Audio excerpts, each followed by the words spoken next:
Okay, so welcome back. And so today I know you guys are making maracas, which I hope you have lots of fun with because I know maracas can be really fun.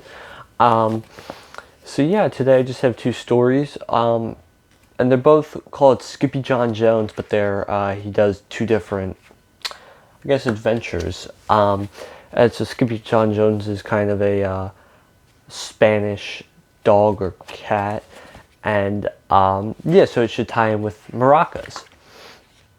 So the first one is Skippyjon Jones in mummy trouble. There you go, I can see that.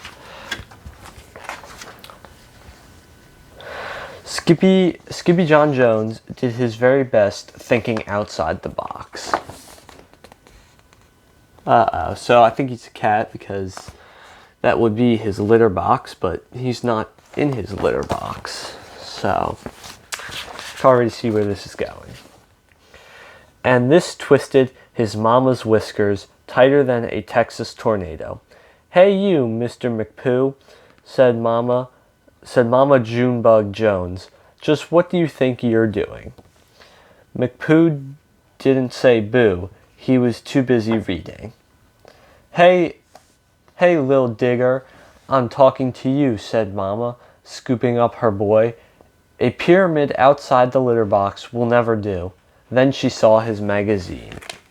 Oh, so look at this. He's sitting on a pyramid. And there she is asking him what he's doing. And you can see the whole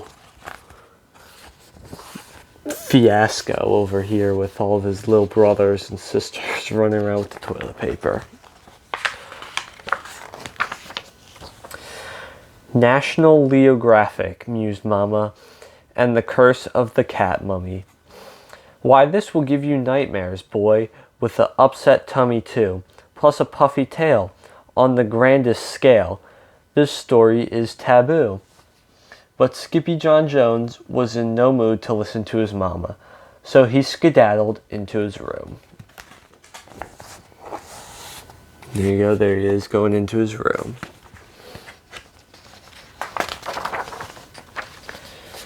He bounced once and bounced twice for a really good bounce on his big boy bed.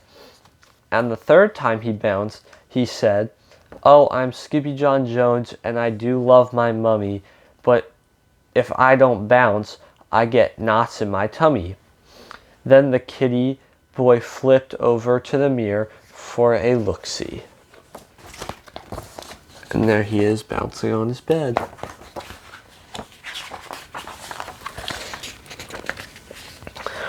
"Holy smokeito," exclaimed Skippyjon Jones. "I know you," he said to the doggy in the mirror.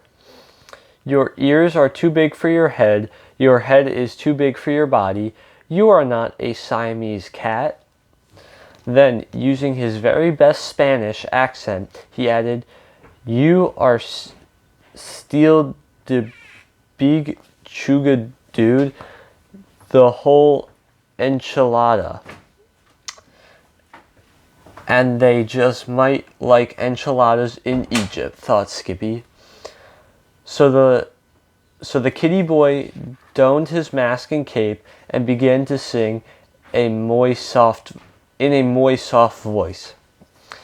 "My name is Skippito Friskito, and I'm off to see old Egyptito. My chicos insist, and I dare not resist the chance to meet a mumito." And you can see all that, and he's trying to speak in a Spanish accent. In the meantime, his little sisters, Jezebel, Jillyboo, and Jujubee, rolled into his room with a plan of their own. But the kitty boy was already deep inside his closet on his way to ancient Egypt. And there you can see his sisters walking into his room. And there he is in his closet. And paddling down the river Nile, who should sail right past a kooky crocodile, hunkered down on his lumpy, bumpy back, where all his old amigos, the chimichigos, pack. "Adonde vas?" called out Skippyjo. "We are going to the Undermundo," answered the Chihuahuas. "Not to underwear," exclaimed Skippyjo. "No, no, no," said the Pukidos. "You see, little beast, to the underworld, where Mumitos rest in peace." "Peas?" exclaimed Skippyjo. "Who wants to sleep in peas?" "We do," said the doggies. "We hear they are to die for." And there he is, floating down the river and talking to all the dogs. "You mean they are even better than Friolis?" asked Skippyjo. "Si, mucho mejor, señor," said Poquito Tito. "Vámonos," said Skippyjo. What are we waiting for?" But then Don Diego, the biggest of the small ones, spoke up. "Hold your ponies, Pepito. To get to the undermundo, we must answer the riddle of the Sphinx." "But I'm no good at riddles," said Skippyjo. "No problema," said Poquito Tito. You have a muy big brain." Then they set forth from the Rio Nile to find the Sphinx.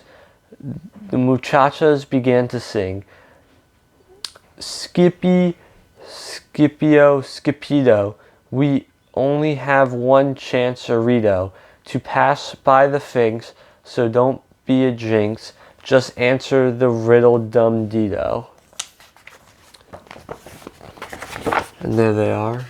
Then they're all singing. And they're all trying to sing in Spanish, but they're in Egypt and they don't speak Spanish in Egypt, so. The muchachos arrived at 4 o'clock sharp, but the Sphinx had been waiting forever. "Don't let the gato get your tongue, dude," said Don Diego. "What cat? Where?" asked Skippyjo. "That cat there." The Puritos, pointing to the Sphinx. But before he could say anything, the great Sphinx spoke. "Whose ears are too big for his head? And who loves to go bounce on his bed? Who creeps on all fours through his own closet door, straight into the land of the dead?"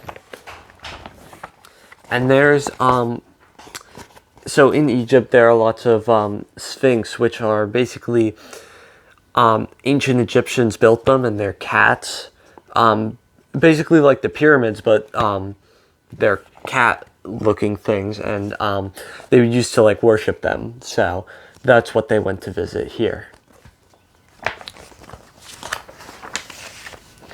Skippyjo knew the answer to this riddle, but he was so nervous he coughed up a little furball.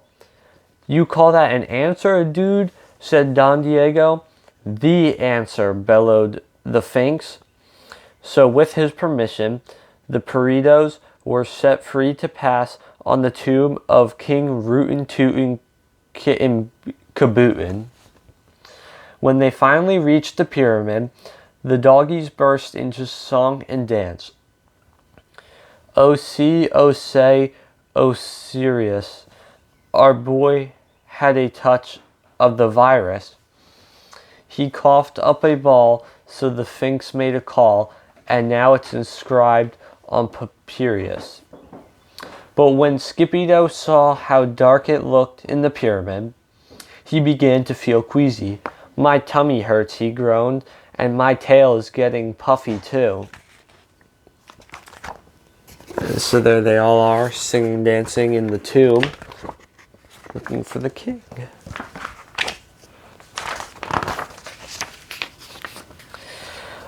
But his chicos would not comfort him.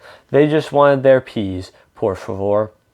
"Are you not El Skippyjo Frisquito, the great sword fighter?" asked Poquito Tito.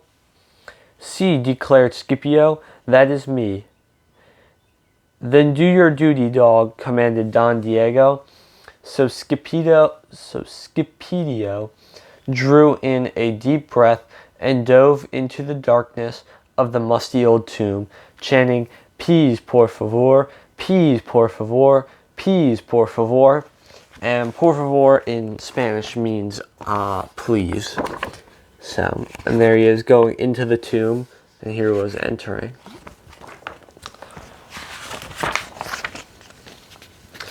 He rocketed through the vault like a fur-covered comet, until suddenly, smackido, Skippydo hit a wall and knocked himself out cold. Soon after, 3 goddesses emerged from the shadows to prepare the kitty boy for his journey to the undermundo. "First we salt and pepper him," said Ba, the first goddess, "and sprinkle him with lucky charms," said Da, the second one. "Then we wrap him and roll him and bundle him tight," said Bing, the third goddess, "and blow him a kiss to say nighty-night." You see there, he hit the wall, and there he is being prepared as a mummy by the 3 goddesses. Then the trio rolled the wrapped cat down the ramp into the king's burial chamber. Across the room stood the 4,000-year-old sarcophagus of King Rootin' Tootin' Kitten Kabootin'. And just as they were about to deliver El Skipido Mumido, he rolled right onto the feet of the old moldy mummy. "Bada bing," moaned the king as he stretched out his paws. "I need to rest in peace." "Peas," screamed El Skipido Mumido, walking up in a flash. And quicker than you can say mummies, mumps, and measles, he grabbed 2 pawfuls of peas and hightailed it home. And there he was being rolled in, and then there he is grabbing the peas from the mummy's tomb. When Los Chimichangos saw El Skipido Mumido come rolling out of the pyramid, they went into a real tailspin. Then all the doggies began to chant, "Green chicharros hot, green chicharros cold. The best chicharros in the world are those that Skipido holds." But El Skipido Mumido was too scared to slow down, so he chucked the peas at his chicos and kept right on running. And there they are singing, and there he is, just keep running after throwing the peas to them. And he kept running straight into the arms of his mummy. "What's the matter, Fuzzy Bug?" asked Mama Junebug Jones. Skippyjon Jones looked back over his shoulder to see if the 3 spirits were still chasing him. "Bada bing," he wailed, dropping the last of his peas. Then 3 giggling goddesses raced into the room after Skippydo with their puppets on a roll of toilet paper. "We're going to wrap you and roll you and bundle you tight," they sang, and check you for cooties, then kiss you goodnight. Ah, so look at that. Who were the 3 goddesses? It was his sisters who were playing a prank on him with toilet paper when they were wrapping him up. Look at that. That night, Skippyjon Jones was bouncing on his big boy bed. "No mummies in my closet, no mummies in my bed. No mummies in my bookcase, no mummies in my head." Just before he closed his eyes, the kitty boy checked his room one more time for mummies. The only ones he saw was his own. "I love you, mummy," he said Skippyjon Jones. "I love you too, Bunny Boots," said Mama Junebug. "Now go get some sleep, por favor." Alright, so that's the first one. And now then the second one is called Skippyjon Jones in the Doghouse.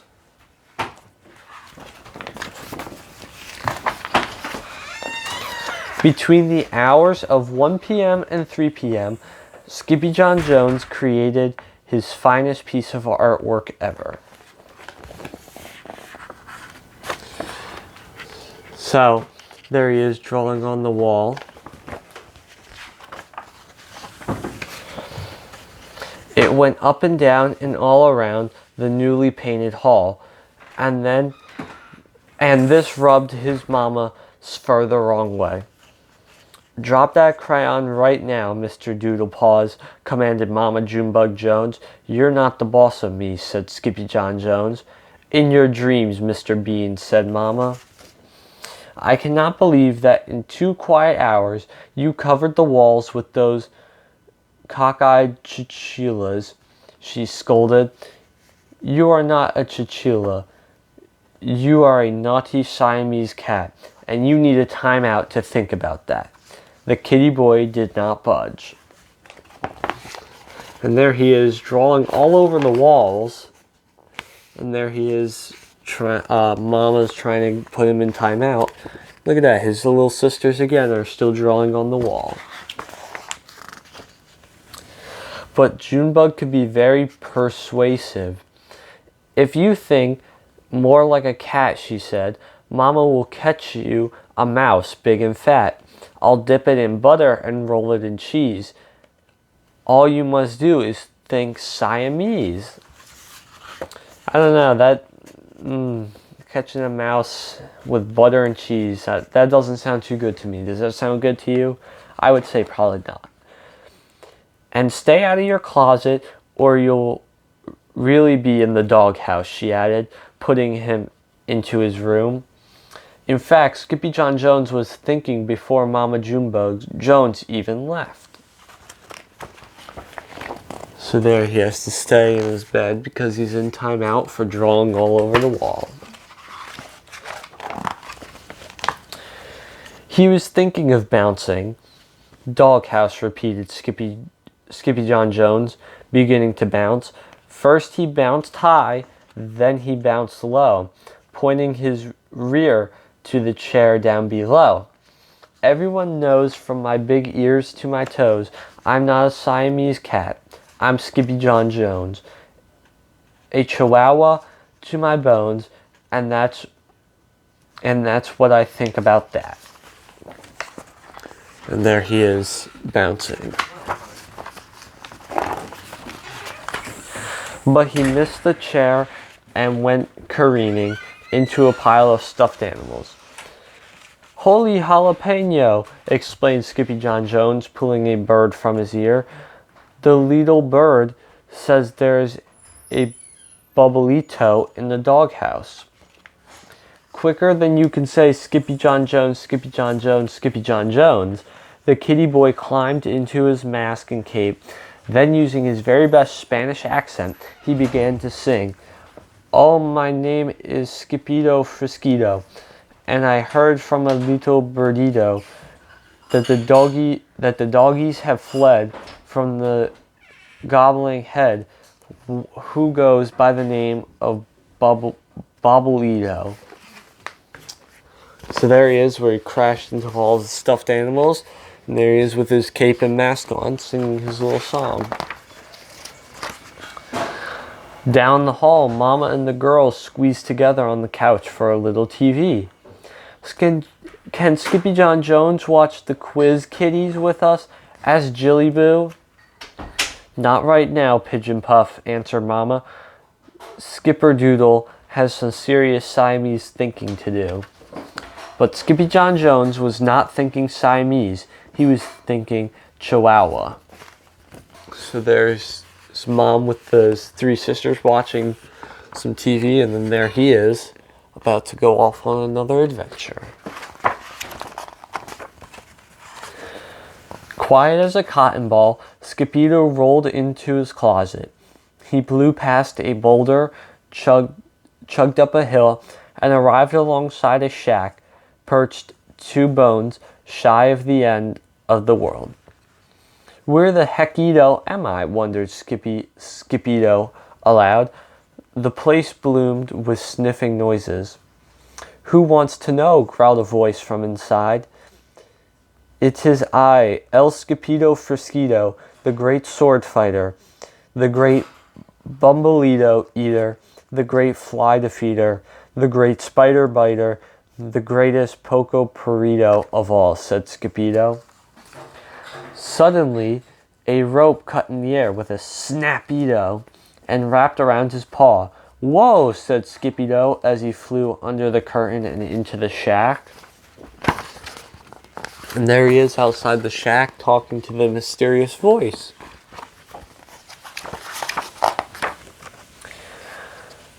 The house was chock full of chihuahuas. They were cavorting in the cupboards and splashing in the sink. They were chilling in ice cube trays and melting into drinks. And sitting right in the middle of the mayhem were his old amigos, Los Chimichangos. Hola, Skippyjo, Don Diego, the biggest of the small ones, grinned. We have been waiting for you, dude. So look at that, he's back with his same friends as the last story we just read.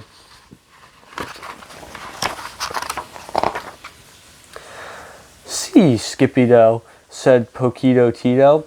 Yesterday morning we left the house to buy some beans, and at night when we returned, a bobolito was in La Casa Perrito, not in Little Doghouse, exclaimed Skippyjo. And when they said La Casa, casa means house in Spanish, so. Aha, said Poquito Tito. He's a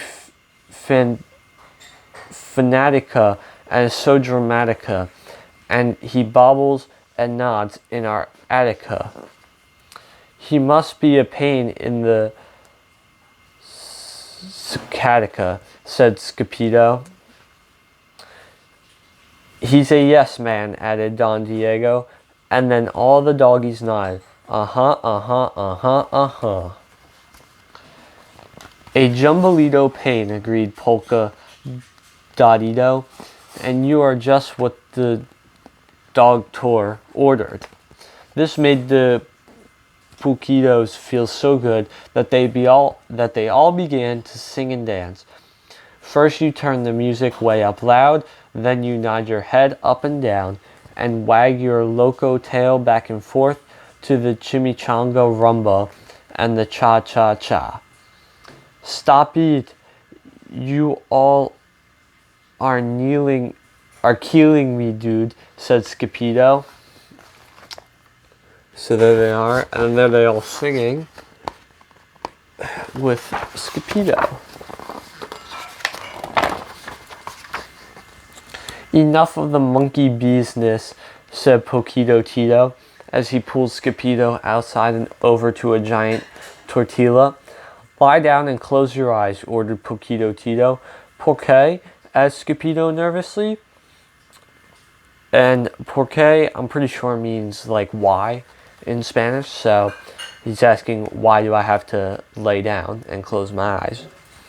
Because, dude, said Poquito Tito, at 5 o'clock, Abuelo Crispito will spill the frioles. Not the beans again, said Skippyjo.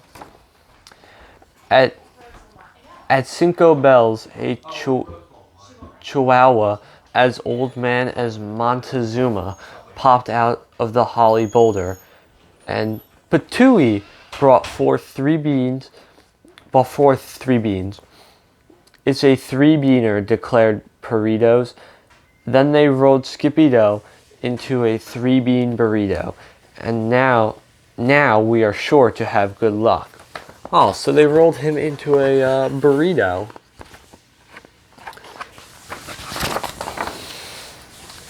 Then the burrito was packed onto the skateboard with the rest of the puchitos. And together they rolled over the cliff into the valley of the dogs, singing as they went. Yes, sir, sirrito, it's the return of our boy, El Skippyjo. A bird in his ear said we needed him here. It's kaboom to the big bobolito. Los Chimichangos and the burrito flew into town of Pato Ganzo, faster than a flea on a flying furball. To the right of the square stood La Casa Perito. Mira, Skippyjon, howled Don Diego. The nodding Bobolito is up in the attic, but Skippyjon was too scared to look. So there they are flying off the cliff, and there they are in the town.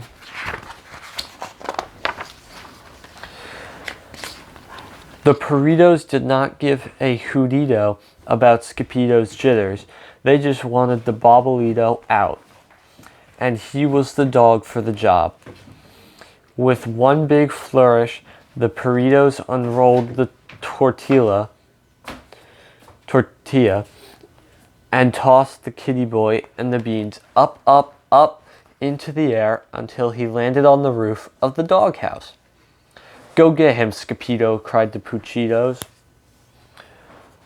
"Oh, Mamalita," cried Skippyjon, catching a glimpse of the hulking shadow of Bobolito. So there they are. They tossed him up to the roof, and there he is looking in.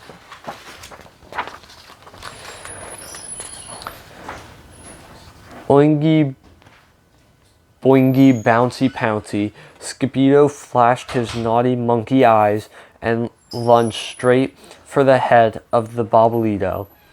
"Yee-haw-ito," hollered Skippyjon as he took the ride of his life, and in no time flat, the kitty boy brought that Bobolito right down to size. Faster than you could say chili chewing chihuahuas, he grabbed the itty-bitty Bobolito and stuffed him into his pants. Lickety-splickety, rickety-tickety. Skippyjon rolled the railing all the way down to the front door. So he grabbed whatever he had to go get, and then he slid the railing down and was going out the front door. And he bounced into the good night air, landing right in the middle of the fluffy white tortilla. Los Chimichangas rolled Skippyjon up, snug as a bug, and began to chant, "Muchos gracias, Skippy Dippy Dango. Bye, bye, Bobolito. Boogie Woogie Tango. Muchos pochos. Lickety stickety mango. Guzo boozo. Chimichango." And they carried the Perito all the way back to his room. So there he landed on it, and there they were carrying him back. With the quiz kitties over, Mama Junebug directed her ears towards Skippyjon's very quiet room. Mused Mama. "I wonder what he's up to." She told the girls to go and take a peek. "He's all wrapped up in his old white blankie," said Jezebel. "And he's talking to my itty-bitty kitty bobblehead," said Jujubee. "Maybe he's thinking Siamese," added Jillyboo. "Really?" asked Mama. "Oh, he's such a little crumb cake." So there they all are looking at him. But Skippyjon Jones was not thinking Siamese. He was still thinking Chihuahua. "Do you like mice and beans, Skippyjon?" asked the bobblehead. Then he touched the itty-bitty kitty's nose with the tip of his blanket. The bobblehead just nodded. Uh-huh. "Me too," said Skippyjon Jones. And that's the end of that one. So I hope you guys really enjoyed them, and I hope you guys enjoy making your maracas. So, yeah. Have a great day.